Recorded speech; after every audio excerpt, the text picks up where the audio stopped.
as you are aware, we have with us the Finance Minister and Deputy Finance Minister and a powerful delegation from the ministry who are here to interact with community members and also to make some donations. So I would like to acknowledge the presence of the Minister for Finance, Honorable Ken Oforiatta, the Deputy Minister for Finance, Honorable Abena Osei-Asare, is also here with us.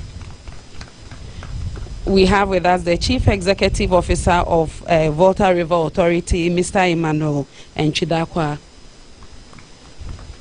We also have with us the Deputy Chief Executive in charge of Services, Engineer Kenneth Atta.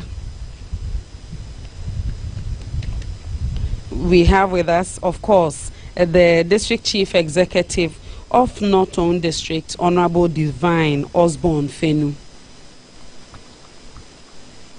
And your speaker today, the Director General of NADMO, Honorable Nana Ajiman Prempe, and his deputy.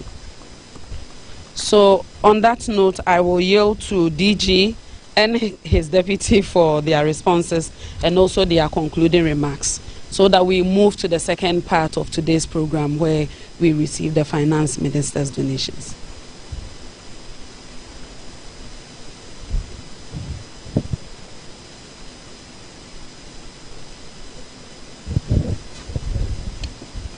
Thank you. I'll start with the second question. That's social protection on this safe havens.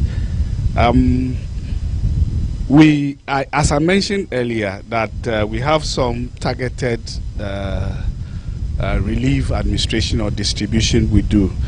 As we speak, we have taken data of nursing mothers, pregnant women, and children. We have some items that are exclusively for them. Example is the dignity kits that the Interagency Working Group on Emergency of the UN supported us with. We have,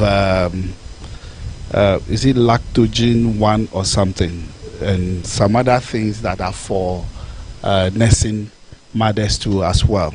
But one other thing we have noticed in some of the camps is that, especially the aged, some of them have some conditions before the incident happened. So when you go to the camps, you see that the mobile clinics are tending to such people more than the others.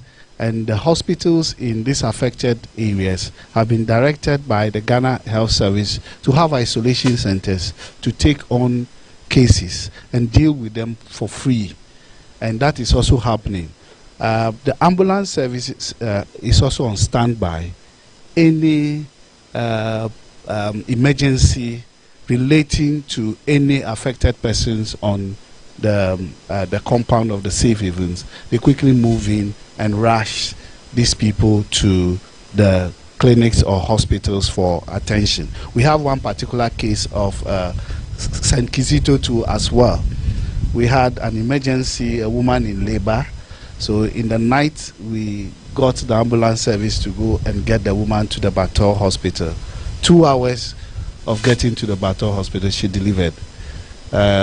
She's been moved, I think, back to one of the places in Kizito, and they've given her a place and a child for dealing with the issue of social protection too. The first question, I just forgot the first question.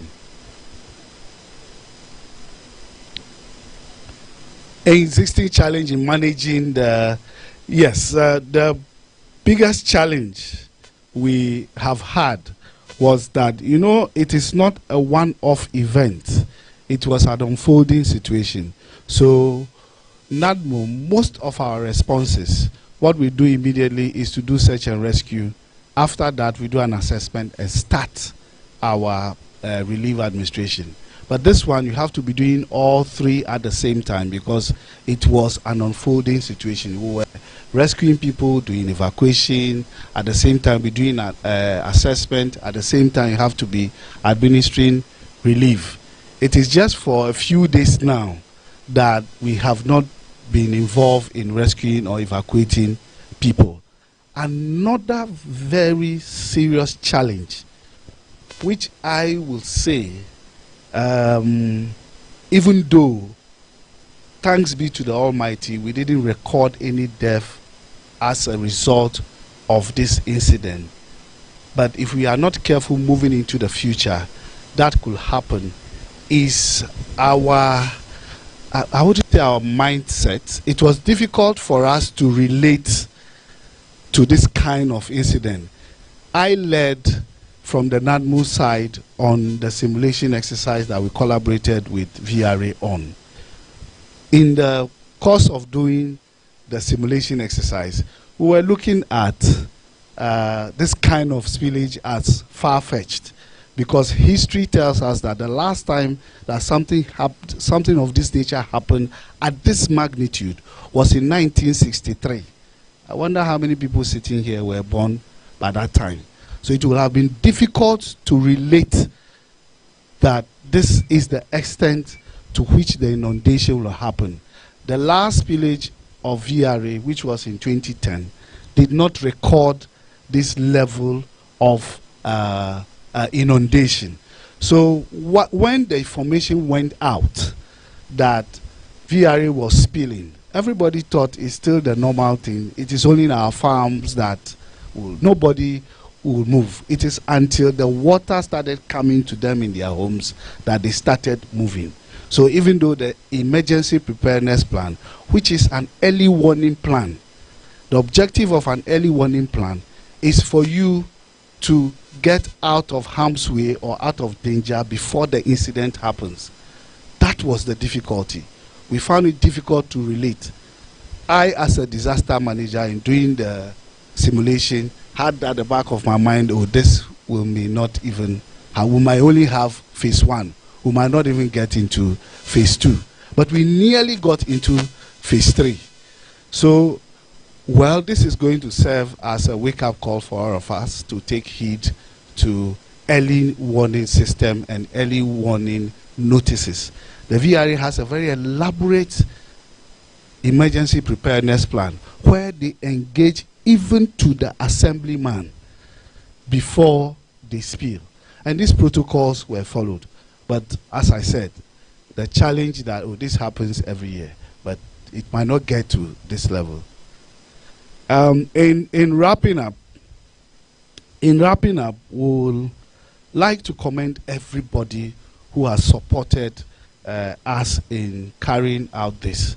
Our mandate gives our mandate that the law places on us is to coordinate activities of all agencies, individuals, corporate organizations. And I think that to a large extent, everybody has participated and played this role for us to get to this level. Unfortunate as it is that our brothers, our sisters, our families have lost properties. We think that as a country, we have done to a large extent so well. It is not time to pat ourselves at the back yet, but realizing that we have done so well, we could do better. So we will urge everyone to take early warning systems or early warning notices very seriously. It doesn't happen only here in Ghana. Disaster management across the world, early warning is difficult. You tell people to move of harm's way, this is happening. But until they see it, they want to be men. But we don't know when it will happen. It does happen. And as a people, we must take that caution and listen to early warning systems. Thank you very much. Thank you so much, Mr. Seji, Director General of NADMO, Deputy Director General of NADMO. Thank you so much for making good use of this platform and engaging Ghanaians. Let me use this opportunity to once again thank all the media houses that are helping us with coverage. If you watched us on TV today or listened to us on radio, probably you joined us on one of these stations in Accra. We are live on GTV, City TV, Metro TV, Adum TV, Movie.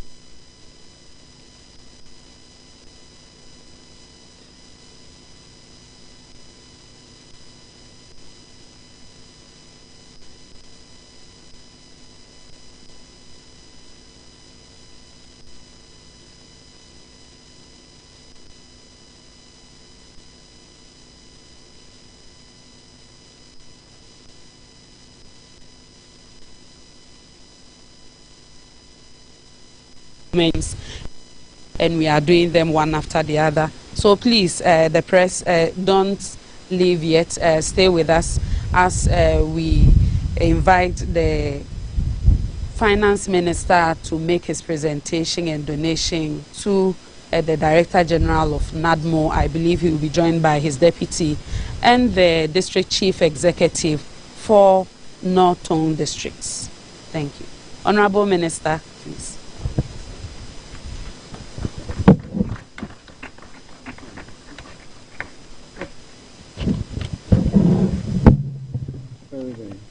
Minister. And then just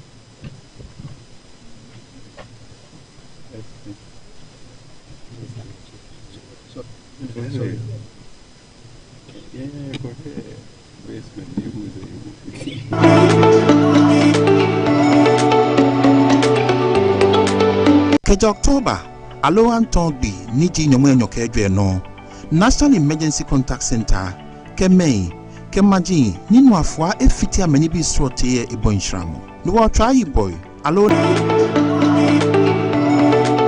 Effective Tuesday, 24th October 2023, the National Emergency Contact Center will respond to calls from individuals and communities affected by the Akosombo Dam spillage as part of relief efforts.